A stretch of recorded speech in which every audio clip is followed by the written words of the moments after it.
Open University.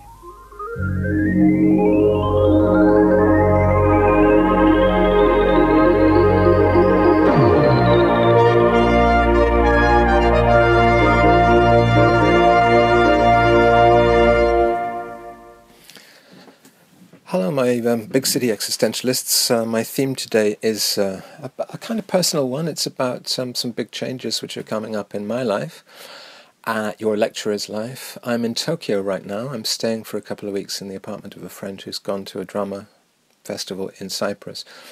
And I'm staying in an area called Otsuka, and I'm basically looking into possibilities for where I might live in Tokyo next year.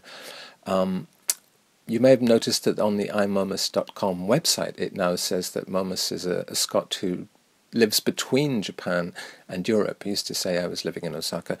Actually, my Osaka period, as somebody called it the other day on Facebook, is coming to an end, I'm sad to say. In the most amicable way possible, the partner I've been living with in Osaka, in fact we've been together in Berlin and Osaka for the last dozen years or so, has decided to graduate, and it's an entirely understandable choice because we've been spending less and less time together, doing less and less stuff together, and she suddenly just thought we might be both better off if we were living separately, living our own lives. She's working for a company in Osaka. I'm not. I just live there really because she was there. And because we've been together for a long time, but there is a kind of habit that sets in, and I think it's often good to freshen up your life. And so, as you can see, I'm trying to make the best of this. She really was what made possible my life in Japan, though, a very cheap and good life in Japan for the last 7 years, because I was living in Berlin up until 2010, and I think Berlin is where I'm moving back to. My good friend Jan is very kindly subletting his Berlin apartment to me from July. He's got someone in there until July. He's sort of moved out to the countryside to a very interesting development, which is actually part of a sort of trend, I suppose, not a trend, a tendency for creative people a bit sick of the gentrification problems of the big city Berlin to move out to the countryside and start initiatives. I was just looking at one actually. Basically, my year divides up. I'm into Jan's place from July, but and I'll be in Tokyo in April, May, and June. I think staying in a ryokan, a traditional inn. I'm actually going later on to look at some traditional inns. You can, if you block book them for like a month or 2 months, or even 3 months, you get some discount rates on them, and they actually end up cheaper than Airbnb, or certainly cheaper than hotels. And a lot less depressing and soul-crushing than some of the service apartments available to foreigners. The trouble with renting an apartment yourself as a foreigner in Japan is that you need a guarantor. The traditional Japanese system requires a guarantor, which tends to imply a Japanese relative, Japanese-blooded relative, somebody who's actually Japanese racially. This is their very traditional system, and it does. A lot of landlords do object to foreigners. They think foreigners are risky and, don't understand the garbage regulations, or are difficult and stubborn and prone to lawsuits and all the rest of it. Some of which is true. Some of which is actually absolutely true. So it's not easy for me to rent a place, and if I do rent a place, I have to go to one of these fly-by-night companies that... There's one called Leo Palace 21, for instance, that service foreigners. So that was my first option, was to look into, my first impulse was to look into that sort of thing, but they were horrible, horrible apartments I was being shown. And my next solution, after talking to some gallery friends, Misa and Jeffrey at Misa Cohen Rosen Gallery suggested an amazing place. I'm not going to reveal it, actually, because I want to have the first dibs on it. There's an amazing place where you can, it's like €20 a night, and it's got Wi-Fi, and everything, and you could block book it. And it's an amazing location in Tokyo. I think Tokyo rather than Osaka. I mean, I've come to really love Osaka over the years. I really love the city. I love the fact that it's much less stressful and crowded than Tokyo. It's a working class city. It's full of a certain joie de vivre and eccentricity, and it does have those crevices and niches in which art can flourish. Artists can survive, creative people can be eccentric and be kind of outsiders and yet still exist there. Tokyo, it's like London or New York or Paris in the sense that it's getting increasingly difficult for any kind of eccentricity or creativity to thrive in any kind of crevices, because they really, the rents are too high essentially. And there's a kind of office worker mentality here. It really is kind of irritating to me to see all these guys in suits who kind of act like they own the place, because they do own the place, you know. So I'm not sure how great Tokyo would be for me as a long-term resident. I was in Koenji yesterday, and Koenji is one of these enclaves within Tokyo, a bit like Osaka in a single district, you know. Lots of second-hand shopping, lots of grungy cafes, and people doing theatre and music and stuff. Shimokitazawa to some extent the same, although it's a bit more commercial. But yeah, I think my future is to live between. I'm a precarian. I thrive in a crisis. I tend to do quite well in crises, so I kind of welcome this as a kind of opportunity for new adventures. The interesting part of the year for me, because I've got from July onwards, I'm essentially clicking back into the life I had in in Berlin in the noughties, which I loved. I love Berlin, and it's still a place where you can, you know, the rents have gone up a little bit, but it's still a funky city which allows the freedom which cheapness enables.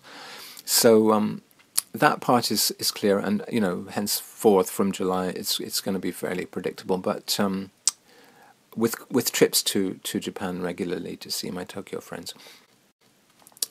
But the first 3 months of the year are the interesting part, because at the moment I don't know where I'm going to be from January. I know I'm going to be in Seoul for a week. The first week of the year I'll be in Seoul, Korea. And then I've got 3 options on the table. One is a friend of mine, an old university friend, has a family home that stands empty most of the year on a Greek island, one of the most remote Greek islands, which is actually almost in Turkey. It takes 8 hours on the boat from Athens to get there. And off-season, obviously in the winter, it's off-season. There's not much that goes on that island. So, but I rather love the idea of making either a sort of Leonard Cohen songs from a room album there, or writing a book there over the winter months. And there are shops and there are restaurants, at least, which is more than can be said for my second possibility, which is an artist's residency. Well, it's actually not. It's something I would pay for. They're actually hoping in the future to do artist residencies, but in the meantime I would have to pay for it. It's a place called Liebken in the countryside, about, I think, 100 kilometers north of Berlin, 80 to 100 kilometers. And it's an old Plattenbau, an old tower block, essentially, from the East German times, the socialist times, which has been refurbished and remade by artists and architects from both Leipzig and Berlin as a kind of artists' community. And it has a lot of programs in the summer and festivals and events and things, but in the winter it's pretty dead. And I would be in this huge building with just about 5 other people. The problem of that for me is that I don't drive a car, and there is one bus which runs to the next village, from which you can then take another bus which goes to the end of the S-Bahn. So according to Google, it takes about 4 hours to get to certain places in Berlin from this village. So, you know, in 4 hours you could obviously fly from pretty much from one end of Europe to, from one end of Europe to Moscow or something you could fly. So, but people tell me it's like an hour by car, which I don't have, and it's a couple of hours by public transport. But there isn't even a shop in the village. That's the thing. It's 6 kilometers to the nearest shop. It's beautiful countryside. It's in a biosphere, a nature park, nature reserve area, very flat and rolling hills which may well in a harsh winter be covered in snow quite a lot of the time. So a certain part of me loves austerity and loves the existence minimum, as I was saying before, and the rooms are very austere. They're very stripped down, just a table and a lamp, you know, the usual kind of but with a certain Berlin aesthetic of the beauty of sparseness and simplicity. So I think that would be nice in a really austere, ascetic way. And a great opportunity to be undisturbed, to go for long walks, to have great ideas, to write books, that kind of thing. The third option is to take a room in the Künstlerhaus Stuttgart, which I've stayed in before and which I enjoy. Stuttgart is a nice sized city which has pretty much everything you'd need. It has bookshops, libraries, food shops. You know, it's right next to an Indian grocery where I could get PG tips, and you know, the essential things that keep me running are old second-hand paper bags, PG tips, tea bags. They have to be PG tips though. It can't just be, you know, any other brand. Lipton. Me no deal with Lipton. And the beauty of that is that it's a sort of mediocre beauty of there being essentially a nice city around you, and artists coming and going, sharing a kitchen with Abel Auer, the painter Abel Auer, who has his studio in the same building and who's a friend of mine. So that would be companionable and reasonable in terms of what resources were available. So I've got those three options. Still waiting to hear back about the Greek island and the Stuttgart Künstlerhaus, although they should both be positive answers. I've heard back already from Lipken, who the remote countryside place, who say that it's fine, and it's I think €400 a month, which is it's okay, it's fine, it's quite a reasonable rent. It's just that I would be extremely even more isolated than everybody else staying there, because everybody else staying there, I have the impression, uses a car. I might even have to buy a car, to live there and to actually do shopping and normal things like that. But it's really, I think cars are the most antisocial thing in the world. So that would be very much against the grain. I was looking for a while into other possibilities in Japan, like moving to Shikoku, where my friend Mai Ueda is living in a very countryside place, and she has her grandparents' house. A lot of empty houses are standing in the Japanese countryside waiting for people to come in and do what's called a minka renovation. Minka is the word for an old farmhouse. And that's a kind of trendy thing to do, to restore beautiful old wooden buildings. So I even asked Mai Ueda, can I come and live in your grandparents' old house next to your house in Shikoku in the countryside? But she wants to turn that into a tea ceremony house, and also she's emphasizing that you really need a car there as well. This is the evil of the countryside, is that you need to depend on these awful machines which pollute the beautiful spots you live in and are destroying the world. So those are my options. What have I been doing in Tokyo? This shirt you see me wearing is a gift from a shop in Daikanyama called Ashes to Ashes. It was actually tremendously expensive. The guy saw that I happened to be in Daikanyama with my friend Alistair, my Scottish friend in Tokyo, because I had to check in to use the Wi-Fi in a cafe somewhere, and he saw on Facebook that I'd checked in, and immediately rushed around and led me to his shop, where he said you can have a T-shirt, because he just had these Creation T-shirts made with Alan McGee's approval in the shape of the Creation logo turned into an eye. But he also had these Jim Lambie shirts. This is a Jim Lambie design of an eye. And I said, I'll have one of those. After having initially said, well, I'm moving house soon, so I can't really accept any heavy gifts like clothes or records or anything like that. Not taking them. But when I saw the Jim Lambie shirts, I thought, those are kind of cute. What I didn't see was the price tag, which was like $350. So I walked out of his shop with an extremely expensive shirt. My top limit for spending money on clothes is about €5 for a top.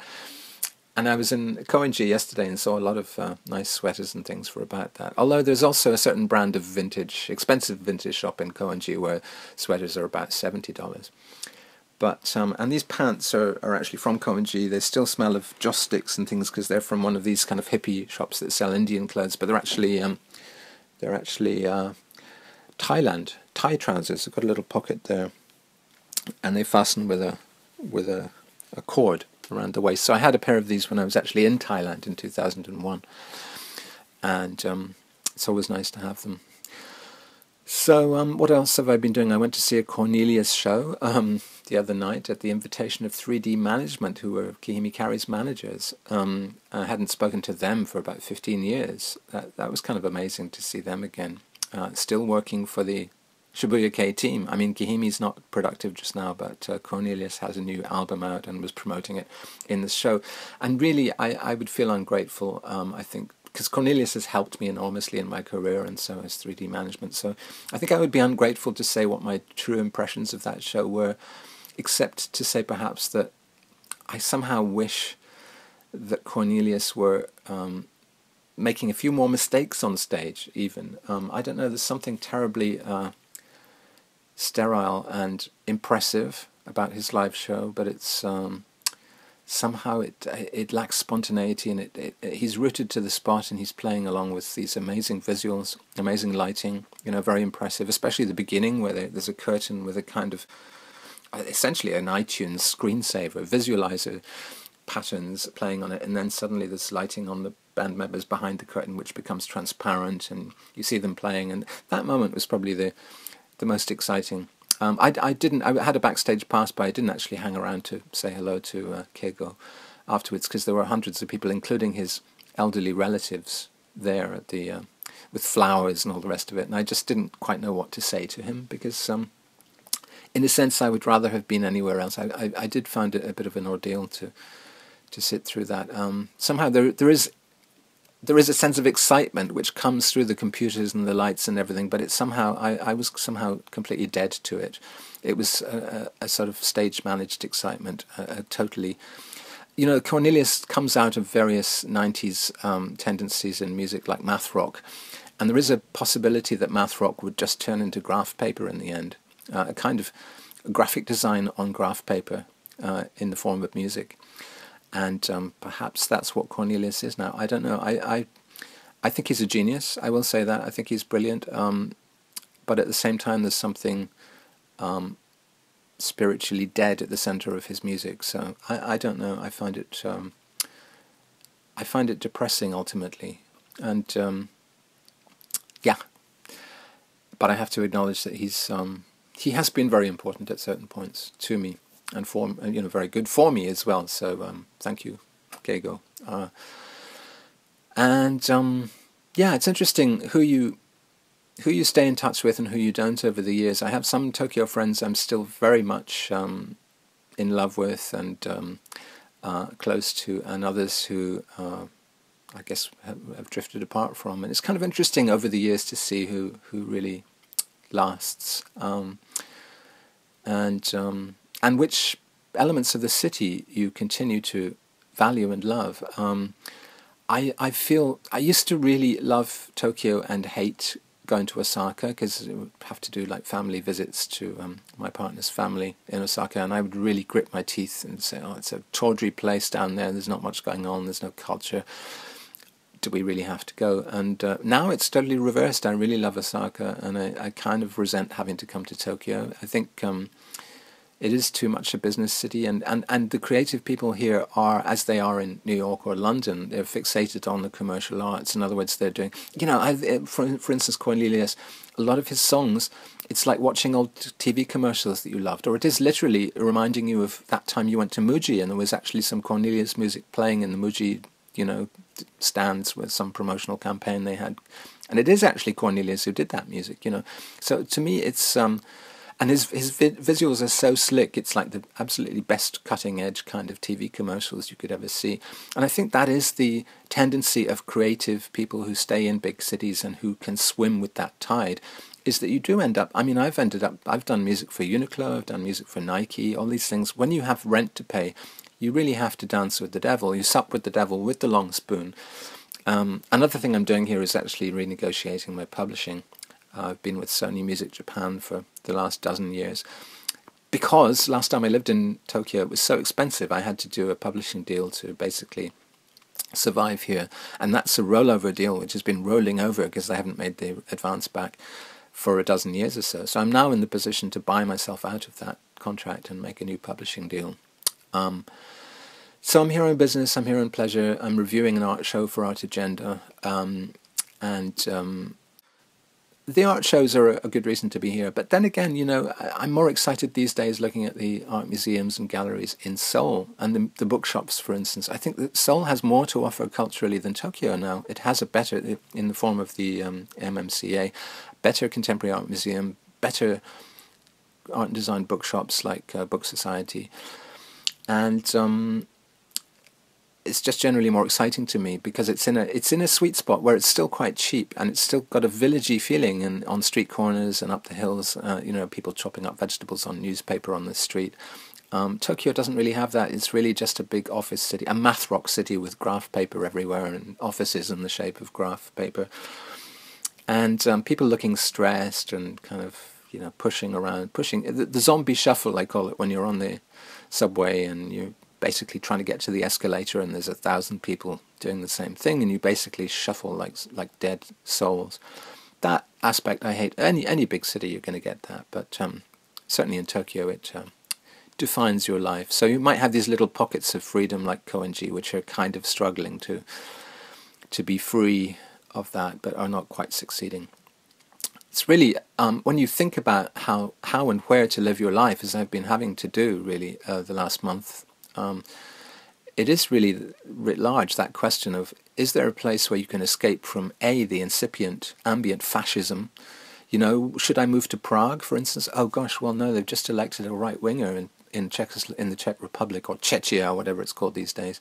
Treachery. Pretty much, it is, I've likened it to jumping from one falling domino to the next. I mean, there are contexts where you can live well, in freedom, amongst creative people and feel that everything's going right with the world, but maybe it's not, and maybe those are all endangered niches. Gentrification is endangering them, but also this endemic idiocy and nastiness and hatred which is seizing the political process, when we should be concentrating on totally other things like climate change and specieside, the death of the insects, the death of the animals, the awful overabundance of humans, which is in itself a massive problem. These are all the issues we should be thinking about instead of, let's make our border even tougher and, let's hate on our neighbours and all the rest of it. So, yeah, really thinking about where can I escape from those unpleasant tendencies. And nowhere is really safe. That's the awful thing. Berlin is slightly less prone to it, but of course we have a populist right-wing movement there called AfD, which has made gains in the parliament, and so on. So, yeah, these are the big existential questions that I'm going through, and they're not just my future, but the world's future, which they concern. So, my problems are your problems, ultimately, and I've had a great 8 years, and it's actually interesting to think of that as my Osaka period, which is now coming to a close. I'll be out by the end of the year from Osaka. I might fly in December to Seoul a little bit earlier than expected. It depends. We don't know yet when the lease is complete on our current apartment. So you won't see the backdrops anymore with the bookshelves. I'll move all my stuff, send it all to Berlin, where I've got a storage space. And luckily, if I'm moving to Berlin, I've got all my stuff from the year. My accumulated stuff through the years is all there, so I'll be able to be amongst my books and records and have access to my stuff. My Osaka period will in retrospect comprise all the albums from, I think, Thunderclown in 2011, because 2010 I made Hypnoprism. That was my last Berlin album. It then starts with Thunderclown and Osaka and goes all the way through to Pillycock.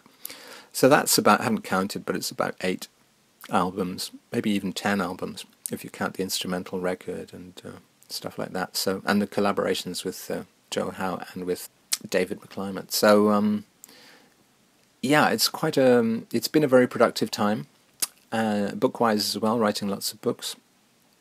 And I've been very happy in Osaka, and very productive. So, I would like to thank Osaka and those who've enabled my life in Osaka, of course I'm from time to time a bit tearful about leaving, but I also, you can't just chunder on in the same little air pocket. Does that make sense as a mixed metaphor? Chundering in an air pocket. I don't know. but it's not an embittered kind of leaving. It's not. I'm not unhappy about it ultimately. And I will still spend time in Japan, up to 6 months of the year in Japan, depending on how good a deal I can cut today with the guys who run the ryokan, the traditional inns. All I need basically is some tatami mat on the ground and some Wi-Fi in the air, and access to either a public bathhouse or a shared shower or something like that. I enjoy that kind of simplicity, so I'm fairly good to go in terms of interesting alternative austere lifestyles. So let's see where it goes from here. Open University.